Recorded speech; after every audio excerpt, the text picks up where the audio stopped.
अभियान को आगे नहीं बढ़ा पाते। उन्होंने हर जाति के भक्तों को अपनी श्रृंखला के साथ जोड़ करके उन्हें व्यापक धर्म जागरण के अभियान के साथ लगाया था। रविदास भी हैं, कबीरदास भी हैं, एक लंबी परंपरा उनकी है। रामानुजाचार्य दक्षिण भारत से आकर के धर्म जागरण के बृहद अभियान को पूरे भारत के अंदर नहीं फैला पाते।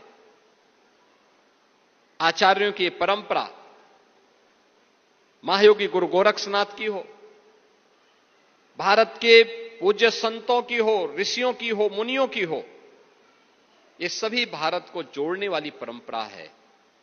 भारत को एकता के सूत्र में बांधने वाली परंपरा है, तोड़ने वाली नहीं। याद करिए, देश के साथ सदैव वे दोनों चीजें एक साथ चली हैं। एक जो तोड़ने वाली रही है, विध्वंसक रही है, प्राचीन काल से ही उन्हें समाज ने असुर बोला क्योंकि विध्वंसक रहे हैं। उसके अलग अलग नमूने अलग अलग कालखंड में देखने को मिले। कभी रावण के रूप में मिला, कभी कंस के रूप में और दुर्योधन के रूप में देखने को मिला, और कभी अलग अलग रूप उनको समाज को विभाजित करने वाले रूपों के रूप में आज भी देखने को मिलते हैं। लेकिन एक जोड़ने वाली भी रही है, जो दैवीय सत्ता से ओतप्रोत रही है।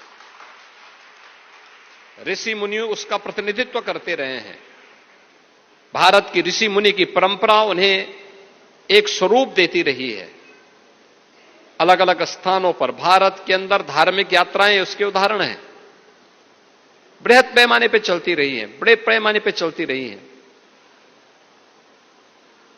उत्तर का व्यक्ति गंगोत्री से जल लेकर के जाता है, रामेश्वरम में जलाभिषेक करता है, रामेश्वरम से जल लेकर के आता है, केदारनाथ धाम में जलाभिषेक करता है।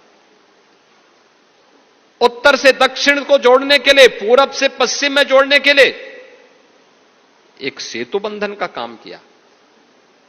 आदि शंकर के बारे में भी इस बारे में कहा जाता है। जब आदि शंकर केरल से निकले,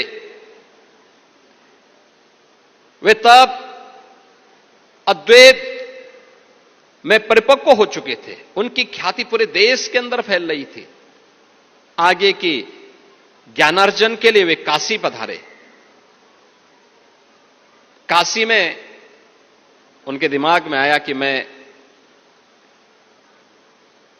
काशी में आगे का ज्ञानार्जन करूं, देखूं काशी में, काशी के माध्यम से फिर मैं अब इस अद्वैत का प्रचार भी करूंगा। और वहां साक्षात, क्योंकि काशी तो भगवान विश्वनाथ की पावन नगरी है।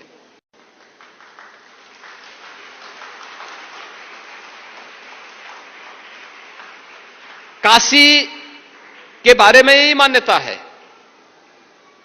जो ज्ञान व्यापी कूप है वह कोई एक स्ट्रक्चर नहीं है और कोई एक नमूना नहीं है। वह उसी ज्ञान की प्राप्ति का एक माध्यम है, साक्षात विश्वनाथ के प्रतीक के रूप में, जो पूरी दुनिया का ज्ञान की प्राप्ति का माध्यम है। उस